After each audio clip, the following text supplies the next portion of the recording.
Olá pessoal, tudo bem? Sejam todas e todos bem-vindos a mais essa conversa sobre economia brasileira contemporânea 3, ou seja, pós-1990. E a nossa conversa de hoje é sobre algo que realmente é um marco desse período moderno, desse período pós-1990 que a gente está estudando da economia brasileira, qual seja o Plano Real. Na nossa conversa de hoje, a gente vai estudar qual é a lógica, tá, de concepção e a lógica prática do Plano Real. Tá? O nosso objetivo é, sinteticamente, entender o que foi o Plano Real. Tá? Então, a gente vai, na aula de hoje, conversar sobre o período 1993-1994, que é o período em que o Plano Real é efetivado no país.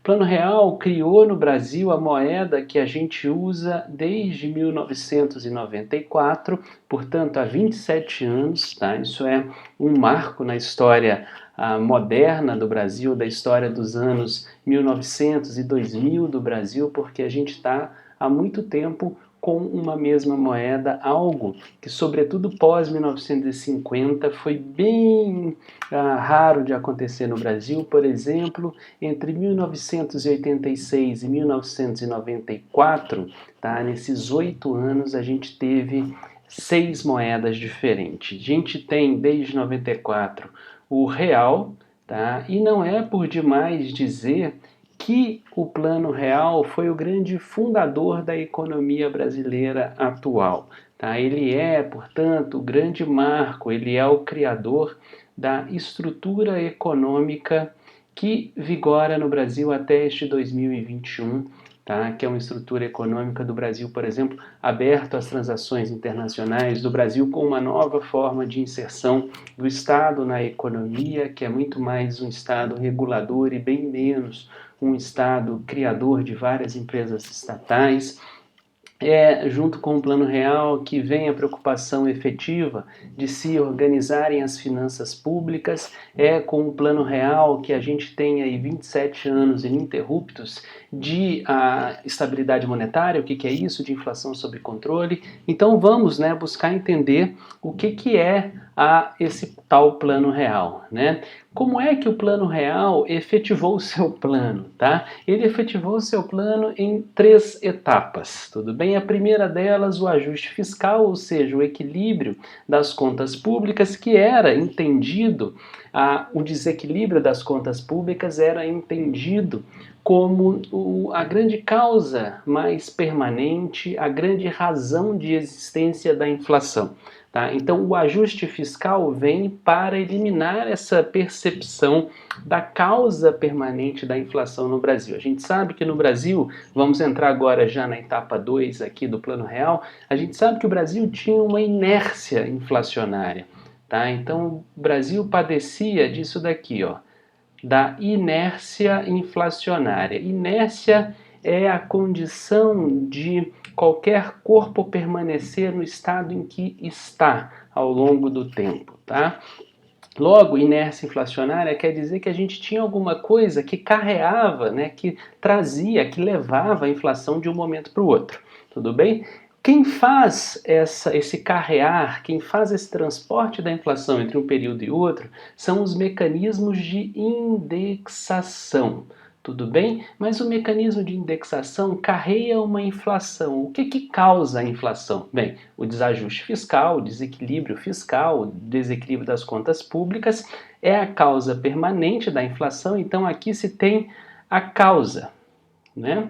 E por conta dos mecanismos de indexação, e o que é isso? Né? Você vincular a inflação do período T, por exemplo, tá? A inflação do período T-1, então isso daqui é a indexação, tudo bem? Então quer dizer que a inflação que vem de T-1 é passada ao período T. O que é isso? A inflação de 2020, por exemplo, é trazida a 2021. Mas qual a causa desse processo? Para os formuladores do Plano Real, a causa é a grande, né, desestruturação fiscal que acontecia no Brasil daquele período. Então eu estou relacionando, né, primeiro passo do Plano Real, que é o ajuste fiscal, com o segundo passo do Plano Real, que é a desindexação. Tá?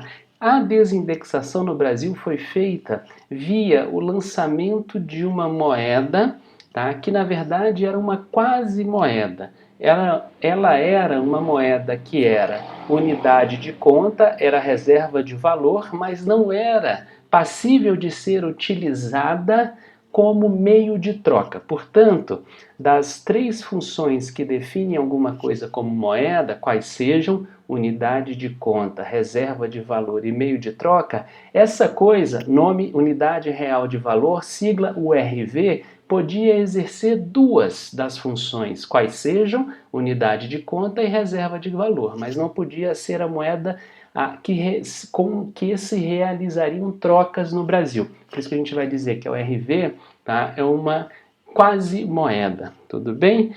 Ela vai ser responsável por fazer a desindexação da economia brasileira, tá? Por romper essa lógica de a gente ficar trazendo para exemplo 2021 a inflação de 2020, tudo bem? Como? Nós veremos daqui a pouquinho. A gente vai ver essa aula passo a passo de acordo com os passos do Plano Real. Portanto, a gente vai começar com ajuste fiscal, vai passar para desindexação e vai terminar com a terceira etapa do Plano Real, né, que é a reforma monetária, que foi transformar a URV em real, foi transformar a unidade real de valor em real e ela passou a ser a nossa moeda. O que nós fizemos lá em 1º de julho de 1994, quando isso daqui aconteceu? Nós demos à URV aquilo que ela não tinha: poder de comprar as coisas, se tornar meio de troca. Qual é o nome técnico jurídico disso?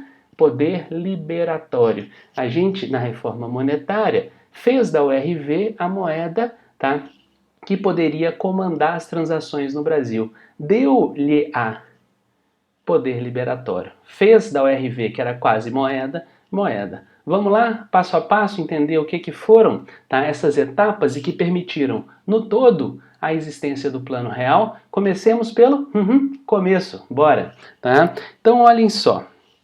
O primeiro passo, a gente já discutiu um pouquinho sobre isso, foi o ajuste fiscal, porque o desajuste fiscal era visto como a causa permanente da inflação.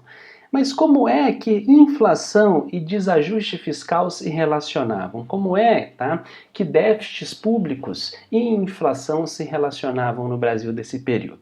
Tá? Porque assim a gente vai entender como é que o Estado brasileiro, o Estado, estou chamando a atenção sobretudo do governo federal, como é que a União usava da inflação para arranjar, de alguma forma, solução para o seu desajuste fiscal. Vamos lá.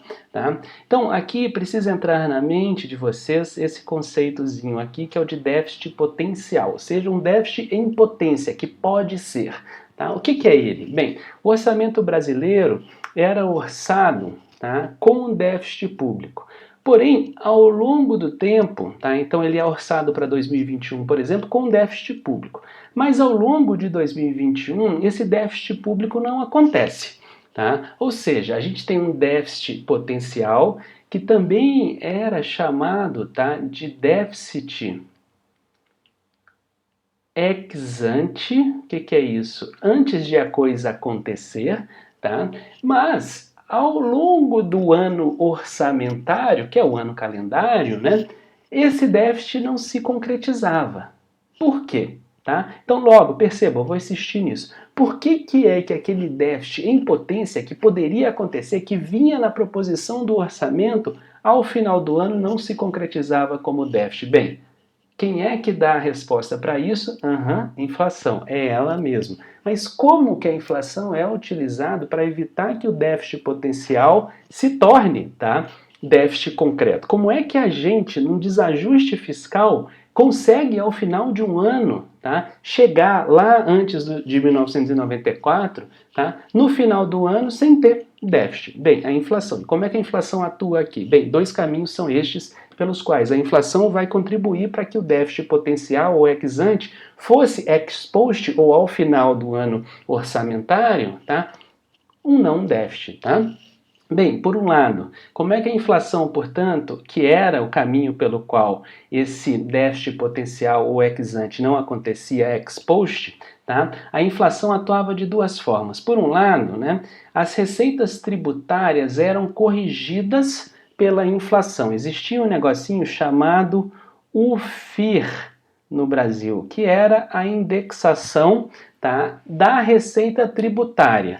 Logo, unidade fiscal de referência, tá? UFIR, unidade fiscal de referência. O que é isso? Bem, tenho que pagar imposto de renda, que finalizou, por exemplo, 31 de maio, agora 2 dias atrás, né? Então eu vou pagar o imposto de renda, que é um valor, por exemplo, T, e vou adicionar nisso daqui ao UFIR do período, ou seja, eu vou colocar a variação da inflação no pagamento de imposto que eu tenho que fazer. Então eu pago 100, por exemplo, tá, de imposto devido e vou acrescer a esse 100, vou corrigir 10% de inflação, que é a UFIR, a unidade fiscal de referência, e no final das contas eu estou pagando 110, ou seja, eu corrigi o imposto pago. Logo, quando eu pago imposto, isso é receita tributária para o governo. A receita tributária está corrigida, está protegida da inflação. As receitas estão, portanto, tendo correção. E os gastos?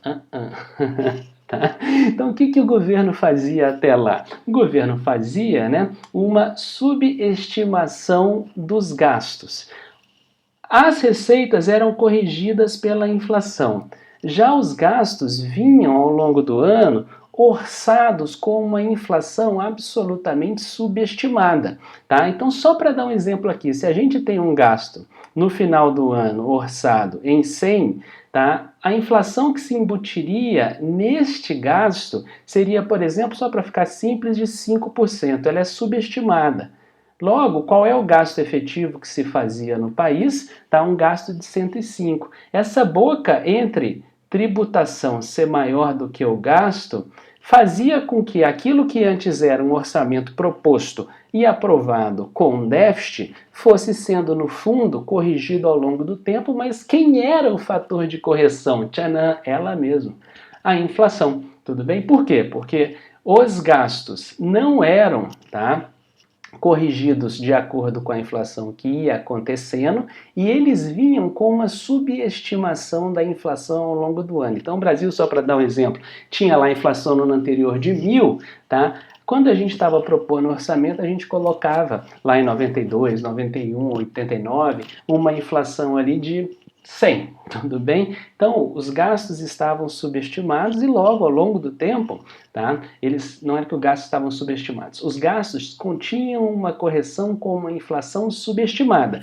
o que ao longo do tempo fazia com que esses gastos fossem subestimados e, portanto, eles fossem crescendo numa velocidade menor do que quem tem correção contemporânea. Quem tem a correção contemporânea vai crescer de acordo com a inflação. Quem é isso? Receita, tá? Só que como a gente tinha o orçamento, né, que vinha trazendo sempre esses gastos orçados com uma inflação subestimada, a gente criou no Brasil aquilo que ficou convencionado chamar de irrealismo orçamentário. Tudo bem? Então, o orçamento ele só era realista, entre aspas, porque ele continha a inflação para fechar, tá, o déficit potencial. Tudo bem? Como? Mais uma vez, para a gente não falar mais no assunto e passar adiante, os gastos vinham com uma correção que era bem menor do que a inflação que se sabia que se teria ao longo do tempo, enquanto que as receitas que custeiam esses gastos tinham correção contemporânea à inflação, logo elas acompanhavam a inflação. Tudo bem? O nome disso, no final das contas, é o irrealismo orçamentário, o irrealismo com que a nossa peça orçamentária era feita, tá, ao longo do tempo. Além disso, havia outra coisa, que era o contingenciamento de desembolsos que o Ministério da Fazenda, tá, que a Fazenda fazia nesse período. O que é isso? Então, vamos supor, né, que determinada obra, por exemplo, ou custeio, né, de atividades de serviço público, o pagamento, por exemplo, das contas da UFABC, tá, tivesse que acontecer até junho de determinado ano. Tudo bem? O que o governo fazia? Ao invés de pagar em junho, ele ia lá e pagava em agosto. E desse jeito, no fundo, tá, o que ele estava fazendo era que nesses 2 meses de diferença entre junho e agosto, ele não iria corrigir pela inflação o que ele deveria desembolsar e logo o que ele estava realmente gastando era cada vez menor porque a inflação era alta. Tá?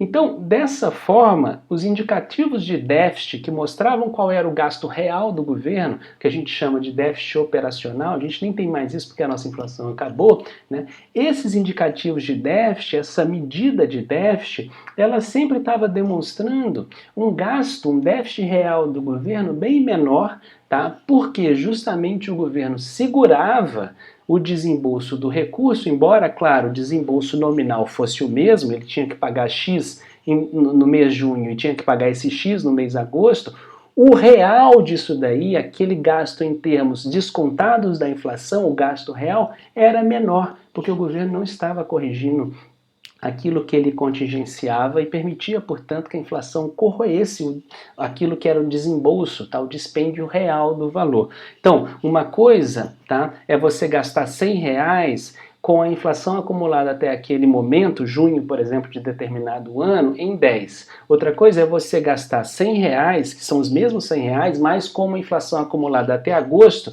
de 20, 30, 200. Tudo bem? Então percebam, o nominal é o mesmo, mas o gasto real diminui. E a medida de gasto, tá? A medida de déficit real, que era o déficit operacional, trazia justamente os impactos desse contingenciamento de gastos que o governo fazia ao longo do ano. Isso daqui gerou uma coisa no Brasil, né? Gerou aquilo que a gente chama de rigidez orçamentária, né? Que está aí até hoje em voga. O que isso daqui quer dizer? Bem, o que faziam, né, parlamentares, ministérios, fundações, autarquias, empresas públicas para evitar, tá, a corrosão do poder de compra do recurso que ela recebia para gastar? Os órgãos governamentais ou as empresas, né, a empresa deixa de lado, eu vou explicar daqui a pouquinho, mas os órgãos governamentais que sofriam corrosão daquilo que elas recebiam do governo para poder gastar, então entenda basicamente o seguinte: o governo manda para o FABC, por exemplo, o FABC vai fazer o gasto, tá? Como é que a UFABC se protege? Porque ela vai padecer como parte do governo desse contingenciamento, uma vez que ela vai comprar cada vez mais daquilo que ela está recebendo do governo, sendo nominalmente igual ao longo do tempo, mas a inflação acontecendo. Como é que eu protejo, né, disso? Eu crio a rigidez orçamentária, ou seja, entrou a verba, tá, no Tesouro Nacional, na Receita Federal, eu faço com que o gasto seja automaticamente realizado. Tá? Então eu crio essa vinculação para evitar que o governo possa fazer justamente o contingenciamento, tudo bem? Isso daqui no Brasil, no período de alta inflação, ali final dos 80, foi disparado, todo mundo queria se proteger. Tá? Um deputado, por exemplo, que queria fazer uma emenda, ele não queria fazer uma emenda para ela ser contingenciada, ele queria fazer uma emenda para aquilo ali virar uma obra para a base eleitoral dele. Mas como é que ele impede que o governo contingencie? Ele vincula, porque dessa forma, né, o governo é obrigado, a partir da recepção do recurso, a fazer o desembolso. Tá? A Constituição de 88 está aqui nesse momento. O que ela vem e faz? Pum! Faz todas as vinculações se tornarem constitucionais. E o Brasil, portanto, cria essa intensa rigidez orçamentária que ele tem, que hoje engloba mais ou menos 92% das receitas tributárias. Ou seja, 92% do que entra na Receita Federal do Brasil tem uma destinação de gasto, tá, a ser feita. Tudo bem? Então, são as consequências dessa desorganização toda que a gente tinha no país, né, no período pré-Plano Real. Então, o que o Plano Real vai fazer para resolver esses problemas? Bem, ele precisa fazer o ajuste fiscal. Como é que ele vai fazer? Ele vai fazer por meio de 2 programas. O primeiro é o PAI, tá? Que é o Plano de Ação Imediata, que é lançado em 93, em maio. Então o Plano Real não é de 94. O Plano Real se inicia em 1993. E o que o PAI quer fazer? Bem, ele quer fazer um ajuste fiscal, logo ele quer igualar ou aproximar gastos e receitas tributárias. Pausa para a água para vocês respirarem também. E o que o PAI, tá? O Plano ou Programa de Ação Imediata, faz para tentar igualar ao máximo receitas tributárias e gastos públicos. Tá? O que ele vai fazer é, ele é um programa convencional. O que é isso? Ele vai seguir muito aquilo que a gente viu para os planos Collor 1 e 2. Tá? O que é? Ele vai tentar aumentar a receita como? Tá? Privatizando empresas estatais, combatendo sonegação, melhorando os gastos do governo. Tá? Ele vai fazer o máximo para que a relação entre Banco Central e bancos estaduais, bem como Banco Central e bancos federais e entre bancos estaduais e governos estaduais, que essas relações todas melhorem, para que exista uma disciplina na maneira pela qual governos e seus bancos funcionem, para que os bancos não sejam federais, sejam estaduais, tesouros, tá, do governo. Tudo bem? Então, por um lado, tá? Por isso que o PAI vai ser chamado de convencional. O que ele busca fazer é melhorar a maneira pela qual os gastos acontecem, é evitar a sonegação, tá? É fazer com que exista, tá, um controle, uma rigidez, uma disciplina da maneira pelos quais os gastos acontecem, melhorar a eficiência dele, demitir funcionários públicos que estão comissionados, ganhando, tá, rios de dinheiro. E por outro lado, ele vai tentar fazer aqui, ó, por meio do combate à sonegação, aumento de receita. Tá? Então, sempre que a gente tem planos que a gente vai chamar de convencionais, eles vão atuar nessas duas direções, aumentando a tributação e reduzindo, tá, os gastos públicos. Eu comentei da sonegação. A sonegação, permitam-me corrigir, ela está imediatamente relacionada à melhoria da arrecadação tributária, é claro. Tá? Privatização, tá? Melhoria da relação do BC com bancos estaduais, dos bancos estaduais com governos estaduais, do BC com o governo federal, tudo isso vai impactar em maior rigidez, tá? Para se realizar um gasto público.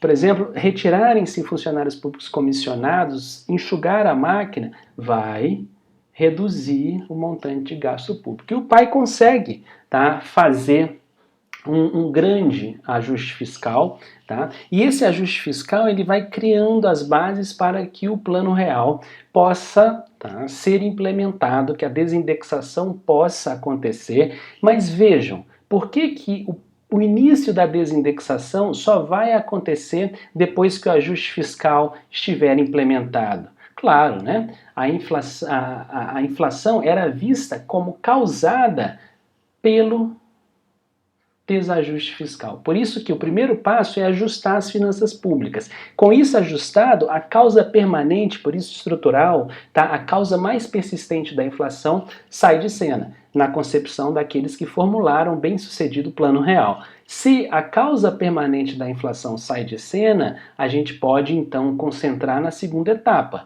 que é a desindexação. Não é por menos, né, que o segundo, tá, dos formatos, dos planos, dos modos, o segundo modo de ajuste fiscal, o Fundo Social de Emergência, vai vir junto, tá, com a desindexação, que a gente já vê na próxima fala, tudo bem? Mas o que foi o segundo dos planos de ajuste fiscal, o Fundo Social de Emergência, FCE? Ele sim traz um elemento novo em relação, tá, ao que a gente acabou de conversar do PAI. Que elemento novo é esse? Ele vai permitir a desvinculação de receitas da União. Desse jeito, a receita entra na Receita Federal do Brasil, mas aquele vínculo de gasto automático, tá, é suspenso. Desse jeito, a receita entrou, mas o governo pode contingenciar, ele pode desvincular o recurso e contingenciá-lo. Contingenciar é uma palavra bonita, né? Mas quer dizer basicamente pode poupar. Desse jeito, né, entrou, vamos supor, 10 de tributação que precisavam financiar a UFABC, né? E o que o governo vai fazer? Ele não vai executar esse gasto. Desse jeito, ele vai poupar 10. E com essa poupança ele vai gerando superávit primário. Tá? Então, o Fundo Social de Emergência, que vem como a primeira emenda constitucional brasileira no ato, tá, das disposições transitórias, constitucionais transitórias, tá? Não, ato das disposições transitórias constitucionais, tudo bem? ADTC. O número 1 de março, tá, de 1994, tá, é justamente a implementação desse Fundo Social de Emergência, que é a possibilidade que se passou a ter no Brasil de se não fazer o gasto automaticamente a partir do momento em que o recurso chegava na Receita Federal. Vejam, só para a gente recapitular, não era, né, a vinculação o que garantiu que os vários órgãos do setor público, né, sobretudo da União, fizessem o desvio do contingenciamento que o Ministério da Fazenda fazia para poder evitar que o déficit potencial acontecia, para poder burlar esse atraso do desembolso, esse contingenciamento de recursos com fins especificamente de permitir a corrosão do valor real, tá, dos desembolsos feitos pelo governo federal. Se a vinculação foi o meio de tentar burlar isso daí gerou uma rigidez orçamentária, porque a Constituição foi feita, né, em meio a esse cenário em que os órgãos queriam se proteger do seu chefe, o governo federal, e desse jeito a Constituição sacramentou essas vinculações todas. O que o Fundo Social de Emergência cria de novo? A permissão para se desvincularem as receitas da União. São todas as receitas? Não. Tá? Por volta de 20% das receitas da União poderiam ser desvinculadas, e esse Fundo Social de Emergência de 1994, ele é feito até hoje. Só que hoje ele tem um outro nome, ele é chamado de DRU, Desvinculação das Receitas da União. Tudo bem? Então percebam, primeiro passo, ajuste fiscal, que necessitava ser feito para poder fazer com que a causa percebida da inflação, entendida da inflação, o desajuste fiscal, fosse, portanto, uma causa resolvida, teve duas pernas. Primeiro, 93, Plano, tá, de Ação Imediata, o PAI. 94, Fundo Social de Emergência. Isso daqui zerou o nosso déficit primário. Tá? Isso daqui equacionou o desajuste fiscal. E quando isso acontece, a gente pode passar então para o combate àquilo que a causa da inflação faz com que exista inflação, e essa coisa que a gente vai falar agora leva a inflação de um momento ao outro. O que é isso? Tá? A indexação. Então a gente pode, uma vez resolvida a etapa do ajuste fiscal, passar para a desindexação. Então, é como se a gente estivesse entendendo o seguinte: causa da inflação, tá? O desajuste fiscal. Isso daqui está o tempo todo lá causando a inflação. E o que transmite essa inflação de forma... O que transmite a inflação de forma cumulativa no tempo? Tá? A indexação, que vai gerar, né, essa indexação faz com que a inflação vá permanecendo ao longo do tempo, gera, portanto, a inércia. Face, né, esse primeiro momento do Plano Real, que é o ajuste fiscal, para se eliminar a causa da inflação. Desse jeito, a gente consegue, portanto, tentar eliminar a transmissão ao longo do tempo. Se é a indexação que faz essa transmissão, a gente precisa, portanto, da desindexação. Essa é a segunda etapa do Plano Real. É isso que a gente vai conversar agora. Tá? Então, quem quiser fazer um descanso, eis o momento de fazer um descanso. Aqui é a metade final da aula começando, tá? Então agora é a hora de vocês darem pause, levantarem, descansarem, mas quem estiver empolgado, bora lá, tá? Aqui vem a famosa URV, Unidade Real de Valor, tá? Que fez do Brasil um país que teve por 4 meses, tá, um sistema bimonetário. Qual que é a intenção da desindexação dessa quase moeda que visava a fazer com que nós retirássemos a componente inercial da inflação no Brasil, que é fazer isso daqui, ó, acabar com a correia de transmissão da inflação no tempo. Tá? Qual é a intenção? Bem, a intenção é zerar a memória inflacionária, aquilo que eu já falei para vocês, de a gente carregar do período T para o período T mais 1 a inflação do período. A gente chama isso daqui de memória inflacionária, afinal de contas eu estou levando para o futuro ou trazendo para o presente do passado, tá? Inflação, memória inflacionária, ela está aqui permanecendo, inércia. A gente precisa, para desindexar o país, para desinflacionar o país, a gente precisa zerar essa memória inflacionária. Até 1993, a maneira de fazer essa tentativa de zerar a memória inflacionária era o congelamento. A gente viu no Plano Collor 1, no Plano Collor 2, mas o congelamento não deu certo. Tá? E era meio claro que ele não ia dar certo, porque é o seguinte, se tem alguém, né, que no momento do congelamento reajustou o preço, né, e outra pessoa não ajustou o preço, né, isso significa que essa pessoa que reajustou está na boa e quem não reajustou está na bad, tudo bem?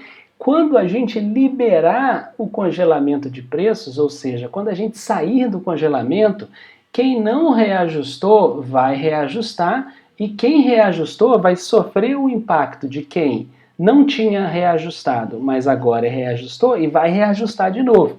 Isso é chamado de dissonância de preço relativo. Nem todo mundo ajusta no mesmo momento, tá? E com isso, quando se congela os preços e salários da economia, tem gente que vai estar na boa, tem gente que vai estar na bad. E aí, quando se liberar isso daí, é claro que quem está na bad vai reajustar, o que vai impactar sobre quem já tinha reajustado antes do congelamento e vai reajustar agora.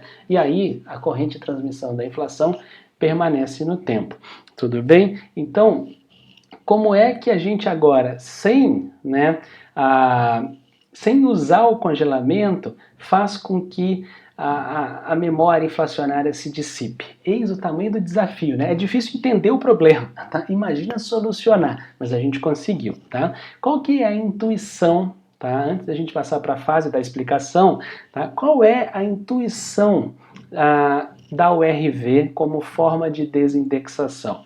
A intuição é que é mais fácil acabar com uma hiperinflação do que com uma inflação alta, tudo bem? Então é mais fácil acabar com uma inflação que em 3 meses bate 1000% do que acabar com uma inflação que está ali em 40%, 50%, 60%, 70%, 80% ao ano, tá? Por quê? Porque quando a inflação está alta, mas ela não chega na hiperinflação, ou seja, ela não vai bater nos 2.000, 3.000, 4.000% ao ano, as pessoas começam a desenvolver mecanismos para conviver com a inflação alta.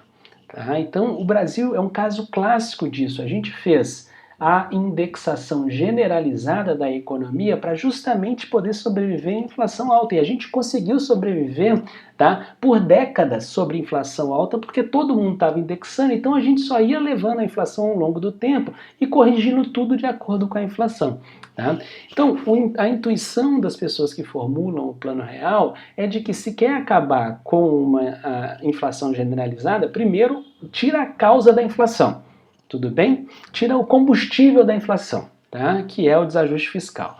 2. Depois vamos tirar o acelerador, aquilo que faz com que a inflação vá lá, desde que exista o combustível, né? Levando o carro adiante para sempre. Tá? Para que a gente possa tirar esse acelerador, a gente vai ter que, no fundo, provocar uma hiperinflação no Brasil. Tá?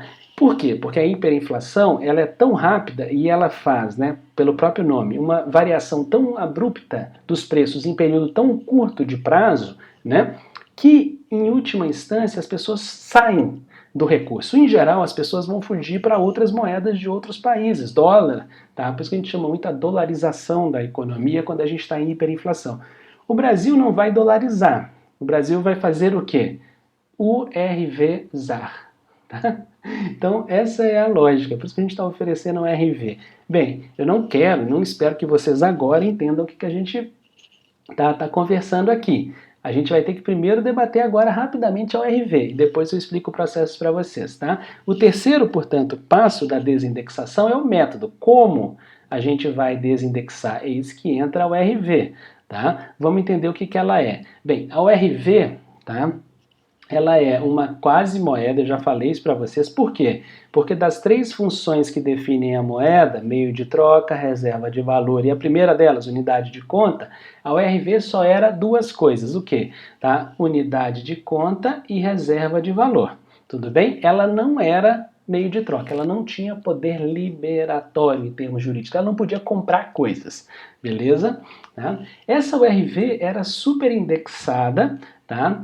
Ela tinha uma indexação corrigida diariamente ao IPC da FIPE, IPCA do IBGE, IGPM, tá, da Fundação Getúlio Vargas, porque desse jeito, né, a gente tinha uma referência de variação de preço trazida diariamente, tá, e anunciada publicamente, comunicada, transparente, para a sociedade inteira saber qual é a variação de preço que está acontecendo no país naquele momento. São, portanto, 3 índices de inflação apurados diariamente, tá, a partir do momento em que a URV foi lançada. Não coloquei aqui, vou dizer para vocês, a URV foi lançada em 1º de março, tá, de 1994.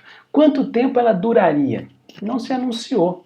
Tá? O governo não anunciou qual seria a duração da URV. Ela durou 4 meses, tudo bem? Mas por que o governo não anunciou? Por causa do problema do congelamento. Lembra a coisa do congelamento, tá?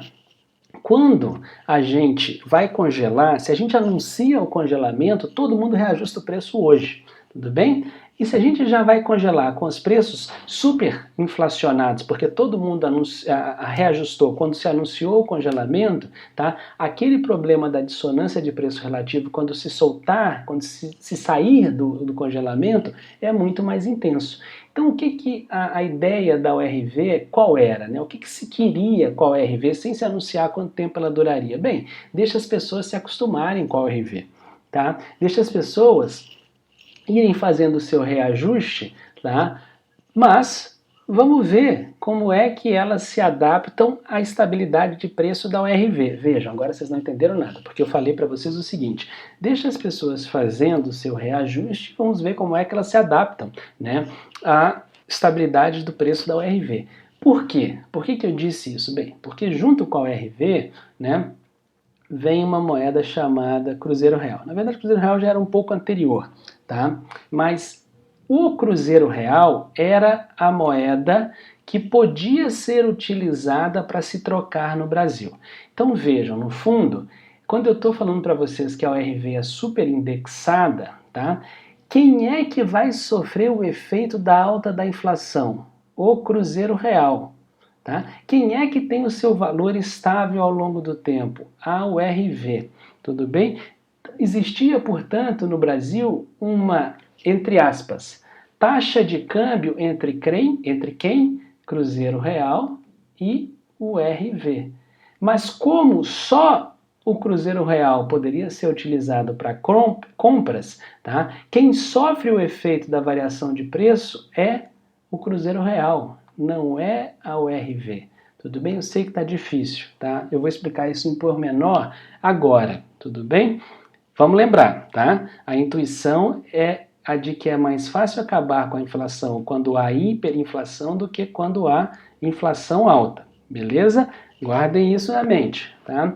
E guardem essa história de que a URV não poderia ser usada para comprar as coisas, mas ela era usada para cotar as coisas. E guardem também a história de que existia, tá, uma taxa de câmbio entre o RV e Cruzeiro Real. Por quê? Porque a URV era super indexada, mas quem recebia a variação de preço? O Cruzeiro Real. Tá? Guarda isso. Como é que essa coisa funcionou? Vamos lá.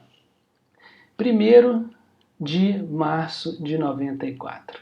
Tá? A gente tem na economia brasileira funcionando como unidade de conta, como reserva de valor e como, sobretudo, meio de troca, o Cruzeiro Real. Tá? Então, o Cruzeiro Real, ele era meio de troca da economia, ele era reserva de valor e ele era unidade de conta. Essa engenharia aqui, pessoal, é de uma maravilha tremenda. E quando a gente no dia 1º, tá, de março de 94, lança a URV. A URV, como eu disse para vocês, ela tem uma taxa de câmbio com o Cruzeiro Real. O que era isso? Uma URV vale, tá, 647,50 cruzeiros reais, beleza? Então, por exemplo, o URV, os salários, impostos, conta bancária, tá? Extrato bancário, né? Tarifa pública. Tudo isso daqui vinha com duas moedas, tá? Vinha com uma moeda que era o RV e vinha com a equivalente, tá, a Cruzeiro Real também expresso. Então, se eu tivesse, por exemplo, na minha conta, em 1º de março de 1994, exatamente 647,50 cruzeiros reais, apareceria na minha conta 647,50 cruzeiros reais ou uma URV. Tudo bem?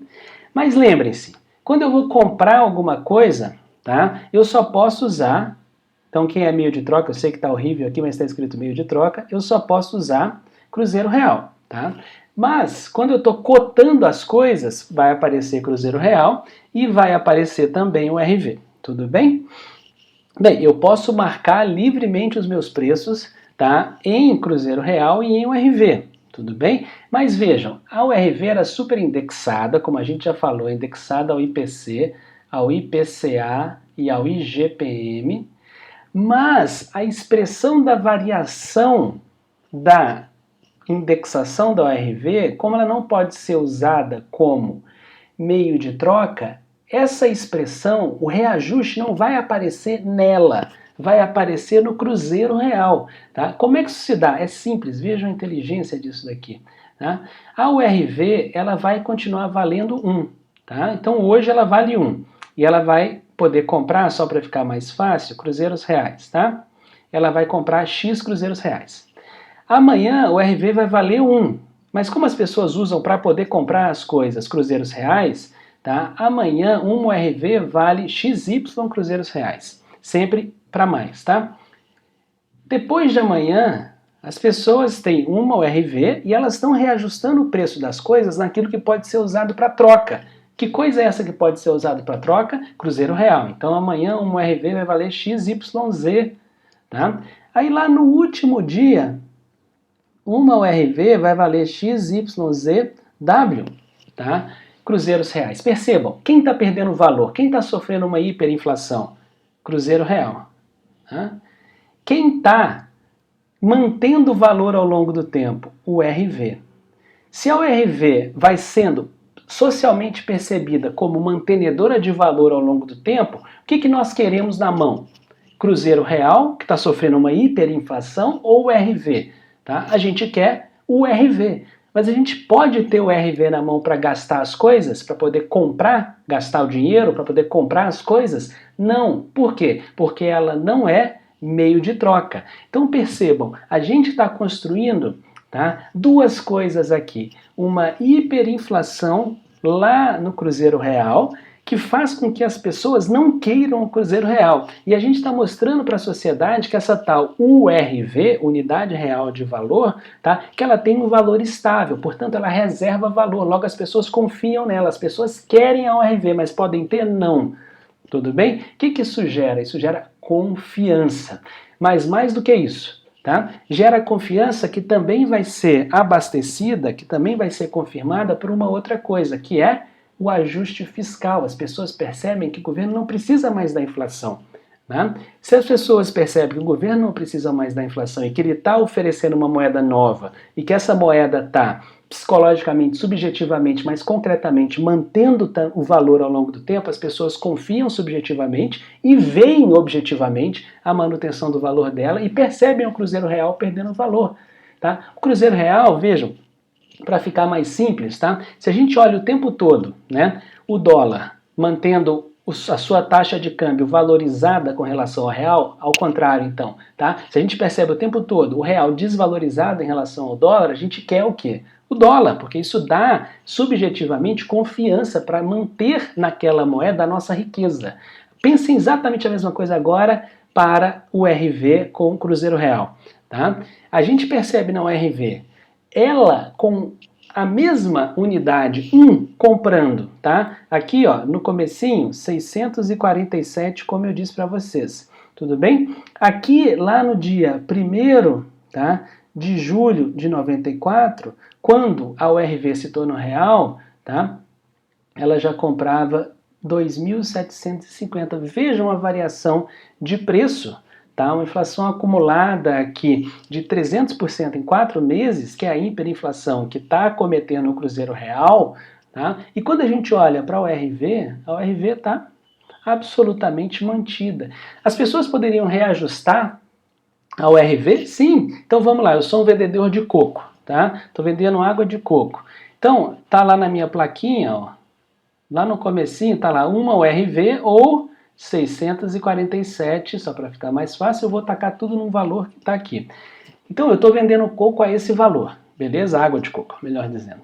Tá? Amanhã eu poderia fazer o seguinte, olha, a partir de agora eu estou vendendo a água de coco a 2 URV, tudo bem? Isso daqui é igual a, vamos duplicar o valor aqui, vou arredondar para ficar mais fácil, tá? Isso daqui é igual a 1.400 cruzeiros reais, tudo bem?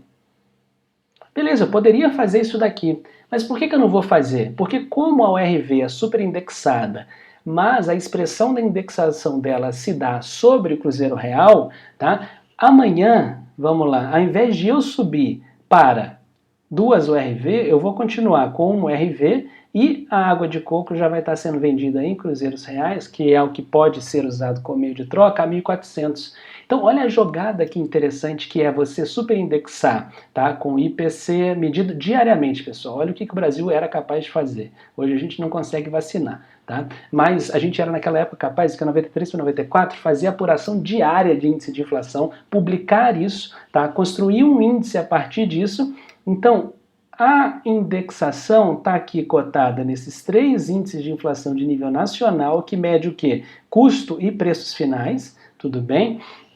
E o Cruzeiro Real é quem vai sofrer o reajuste. Então, se eu já estou percebendo que a URV está me trazendo, tá, exatamente aquilo que é a variação dos preços em Cruzeiro Real e que eu não preciso subi-la, por exemplo, só para dar esse exemplo aqui para aproveitar, se eu levo a 2 URVs e o valor já subiu a 1.400 porque eu indexei, tá, exprimindo no Cruzeiro Real a diferença da inflação entre um dia e outro, veja, eu iria a 2.800 cruzeiros reais. Tá? Isso daqui os consumidores já não viriam mais comprar aqui comigo, eles comprariam em outro lugar. Por quê? Porque o preço, quando eu mexo os dois, né, quando eu mexo tanto em URV quanto em Cruzeiro Real, a variação de preço é gigante. Mas por que ela é gigante? Bem, porque toda a variação de preço que está acontecendo nesse momento no país está sendo embutida no Cruzeiro Real, tudo bem? E a manutenção da URV, onde ela está, mas exprimindo, né, no Cruzeiro Real a variação da inflação, faz com que eu tenha confiança em manter a URV sem reajuste, tá? Porque o Cruzeiro Real vai embutir esses reajustes todos e ele vai sendo corroído ao longo do tempo, porque uma nota, sei lá, de 100, tá, de 1.000 do Cruzeiro Real não vai comprando mais nada ao longo do tempo, enquanto que aquilo que eu não posso usar, mas eu posso cotar as minhas coisas, a URV está mantida onde está. Então vocês devem estar pensando, então é uma questão de confiança? Toda moeda é. Tá? Quando a gente não confia na moeda, a gente começa a abrir mão dela numa velocidade altíssima. O que a gente gera? Hiperinflação, tudo bem? Então essa foi a engenharia do Plano Real, é sensacional, tá? E ainda teve, né, um atrelamento aqui ao dólar, tudo bem? Que era uma URV é igual a $1, mas ninguém podia usar de fato a URV como moeda, lembra disso, né? Como meio de troca, tá? Se usava como unidade de conta e reserva de valor, mas não como meio de troca. Então, no fundo, quando a gente ia comprar dólar, a gente não usava a URV, a gente usava, né, o Cruzeiro Real, tudo bem? Então, vejam, por que isso daqui é feito, né? Por que essa referência ao dólar é criada? Porque assim a gente confia ainda mais na moeda. Nossa, uma URV é igual a $1, que moeda forte. tudo bem? Vejam o caráter subjetivo de toda essa engenharia que foi construída para se fazer a desindexação do Brasil. Porque aí, ao longo do tempo, toda a troca de preço que a gente ia fazendo, que é, né, o caráter de a gente carregar a memória inflacionária, tudo isso ia se embutindo, tá, no Cruzeiro Real. Aqui, na URV, a gente não mudava, então a gente não transportava a memória para a URV. E a gente via mais do que isso, a gente via a URV sempre estável em 1, tá? 1. E isso fazia com que, ao longo do tempo, a gente fosse acostumando a não reajustar as coisas. Desindexação. Por isso, inclusive, a importância de não anunciar previamente quanto tempo duraria a URV. Ela dura, vejam, de 1º de março, tá, a 30 de junho, na verdade. No 1º de julho entrou o real. Então, em 30 de julho, acabou essa história toda aqui e o Brasil passou a ter uma moeda só, que era o real. Tá? E vejam, unidade real de valor, a gente vai transportar unidade real de valor, vejam a sugestão do nome, pessoal, unidade real de valor. A gente vai transportar o real para a moeda que a gente tem, o real. O que é o real? É aquilo que manteve o seu valor ao longo do tempo, é aquilo que é estável, é aquilo que, portanto, a gente não precisa transportar para ele memória inflacionária. Tudo bem? Ah, mas a coisa vai poder funcionar tão assim só no subjetivo, só nessa engenharia de condução de expectativas? Não. Eis a terceira fase do Plano Real, a política monetária que veio com a reforma monetária fazer com que as pessoas, na prática, portanto, confirmassem a sua confiança na moeda. Ou seja, não foi só no campo abstrato, tá, que a reforma monetária aconteceu. Ela também aconteceu, a desindexação foi confirmada por uma série de ações práticas tomadas pela Autoridade Monetária Brasileira, que é o Conselho Monetário Nacional e o Banco Central, para fazer com que aquela confiança adquirida na moeda fosse então confirmada e permanecesse no tempo. O que foi essa reforma monetária? Venham, se estiverem cansados, tá? É a hora de descansar, mas se tiverem com um pouquinho de fôlego, agora é rápido, tudo bem? Como é que a gente vai, então, lançar essa nova moeda e fazer com que as pessoas que agora estão flertando com a confiança nessa nova moeda passem a namorar a confiança e ficarem juntos e usarem o real como usaram e estão até hoje, 27 anos, usando, tá? Vamos lá, reforma monetária, tudo bem? O real aqui é só para poder recobrar de vocês. O real entra em circulação em 1º de julho de 1994, desde lá ele é a nossa moeda, mas junto com ele uma série de medidas monetárias e cambiais foram praticadas para que a gente pudesse garantir o sucesso, tá, dessa coisa mais subjetiva. Então vejam, tá, não é só uma razão, é isso que eu quero que fique na mente de vocês. Não é só uma razão de a gente confiar, tudo bem? Não é só uma questão de elementos subjetivos, de confiança. A gente, enquanto agente, tá? Ou seja, nós enquanto indivíduos da sociedade brasileira, a gente desenvolveu confiança, mas precisou também do Estado.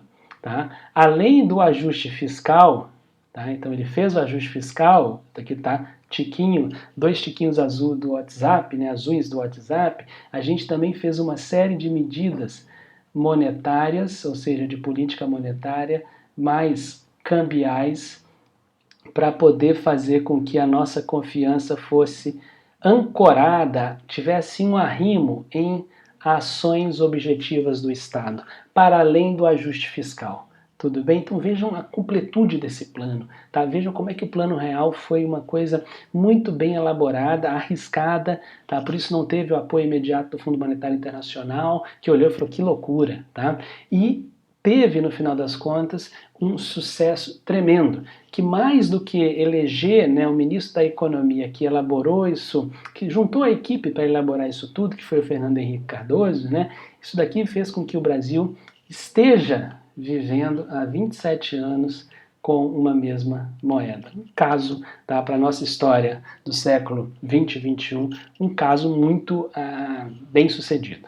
Tá? Quais são essas medidas objetivas concretas que buscam fazer com que a confiança conquistada nessa tal unidade real de valor que virou o real, tá, fosse mantida e virasse o que é até hoje? Tá? Então vamos lá, são 6 medidas Aquela ancoragem que a gente tinha dito, a referência entre o RV e o dólar, tá, se tornou um câmbio, tá, com paridade, ou seja, com taxa administrada.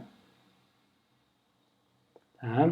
Então, vejam, o governo falou inicialmente R$1 valeria $1, tá? E ele primeiro, tá, fixou o câmbio nessa paridade, depois permitiu que o câmbio flutuasse, mas sempre muito em volta desse 1 para 1. Agora, tem uma coisa que o governo fez, tá? Ele não garantiu conversibilidade. O que é isso? Se eu fosse lá no Banco Central, entregasse R$1 e pedisse $1, o governo poderia falar, não vou te dar, não tem dólar aqui. Tudo bem? Não vou garantir a sua conversibilidade. Mas eu vou garantir, Brasil, tá? Tudo muito bem comunicado, tudo muito gradual. Eu vou garantir, Brasil, que R$1 vale $1. Então o câmbio, tá, ele é administrado. Ele é inicialmente fixo, 1 para 1 mesmo. E depois, já no final de 94, ele vai se tornar um câmbio administrado, tá? Mas com variações permitidas que são muito pequenas, é coisa de microdesvalorização, de 2, 3 centavos. Tudo bem? Por que isso é importante? Bem, para dar confiança na moeda e para mostrar que o governo terá uma atitude, tá, de fazer com que o volume de circulação em moeda no Brasil não suplante aquilo que garanta a conversibilidade no patamar estabelecido do real para com o dólar. Então ele está, no fundo, Banco Central Brasileiro, está controlando a oferta de reais. Tudo bem? Se ele permitir que real circule à beça, a taxa de juros brasileira cai, tá? Isso vai fazer que capitais saiam do país e a taxa de câmbio vai, portanto, não ser administrada como o Banco Central anunciara que seria. Tá? Então ele vai fazer uma administração muito restritiva, tá, da taxa de câmbio, que vai ter, portanto, um efeito prático, que é o efeito de fazer com que a gente tenha uma oferta de moeda que garanta a relação paritária anunciada e um efeito subjetivo, que é mostrar para as pessoas que a nossa moeda nova vale, tá, $1, por exemplo.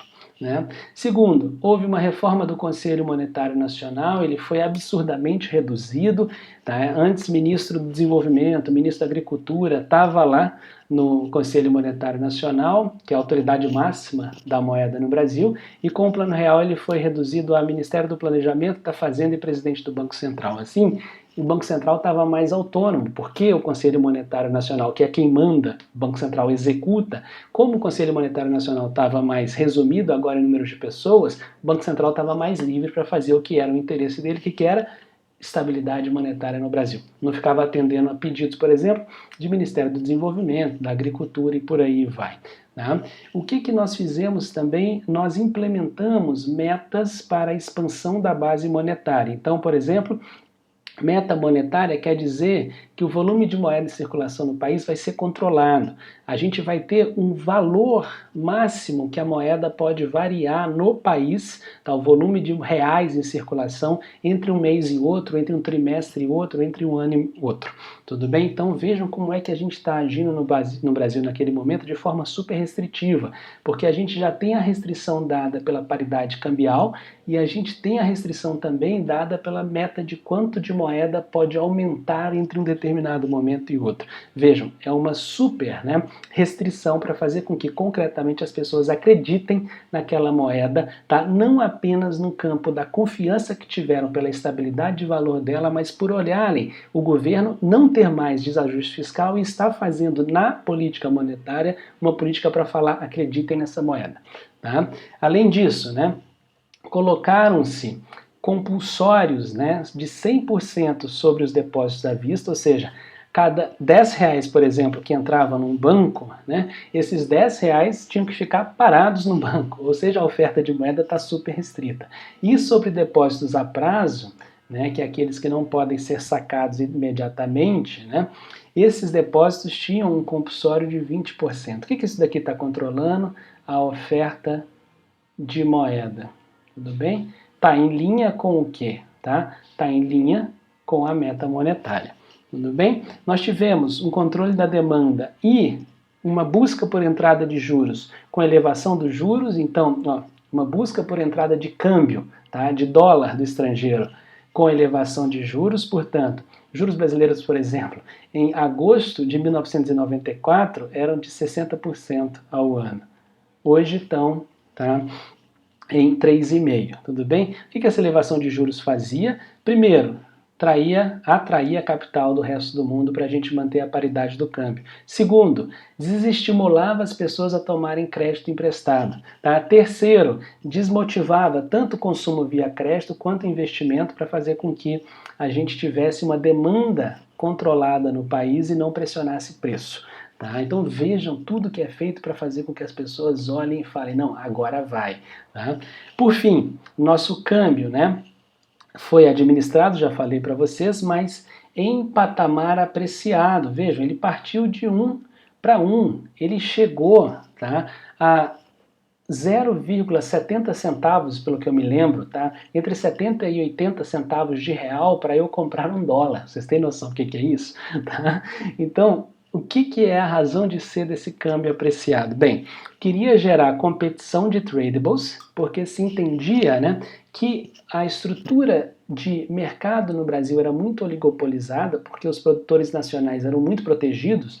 Então agora o que se tentou fazer foi o seguinte, não, coloquemos um câmbio apreciado, porque assim o consumidor brasileiro pode escolher entre o produtor nacional e o resto do mundo. Logo, o produtor nacional não pode aumentar seu preço. Se ele não pode aumentar seu preço, a gente está controlando a inflação. Além disso, a gente usa muito insumo que é importado, e com a taxa de câmbio apreciada, esse insumo importado faz com que o custo de produção aqui no Brasil seja estável. Afinal de contas, eu vou comprar matéria-prima de fora com um preço, com um câmbio que faz com que o preço não seja elevado ou não se altere ao longo do tempo. Logo, eu não passo isso para o meu preço, estou controlando a inflação. E além disso, como fator subjetivo, esse câmbio apreciado fazia com que o brasileiro olhasse para a moeda, mais uma vez, fator subjetivo, e falasse, eita, veja a comparação dessa moeda com o dólar. Se eu preciso de R$1 para comprar um dólar, esse real é forte, eu confio nessa moeda. Eu era criança nessa época, 94, 95, 96, eu tinha entre 10 e 12 anos, eu sou de 84. Eu me lembro muito de ver muitas pessoas, eu lembro de ver meu pai falar, o real é uma moeda muito forte, veja, gente, melhor do que os Estados Unidos. Por quê? Porque R$1 vale mais do que $1, E desse jeito as pessoas querem o real. E com todas essas medidas práticas para fazer com que a gente tivesse na prática a manutenção do valor do real e com o ajuste fiscal feito e permanecido na economia, o real foi bem sucedido. Tem um elemento para finalizar que ajudou muito nesse processo. Este elemento foi o confisco da poupança lá atrás. Mas como que ele ajudou? Porque as pessoas agora no Brasil passaram a levar a sério o combate à inflação. Então, como a inflação assustou muito lá em 1990 com o confisco da poupança, quando veio o primeiro plano sério, estruturado por um ministro que fez uma equipe muito boa, com um presidente que tinha trânsito político, que era o Itamar Franco. O ministro da Economia, por ele escolhido, Fernando Henrique Cardoso, juntou uma equipe muito boa. E as pessoas tiveram condições de fazer toda essa engenharia social que foi o Plano Real, claro, engenharia social e econômica.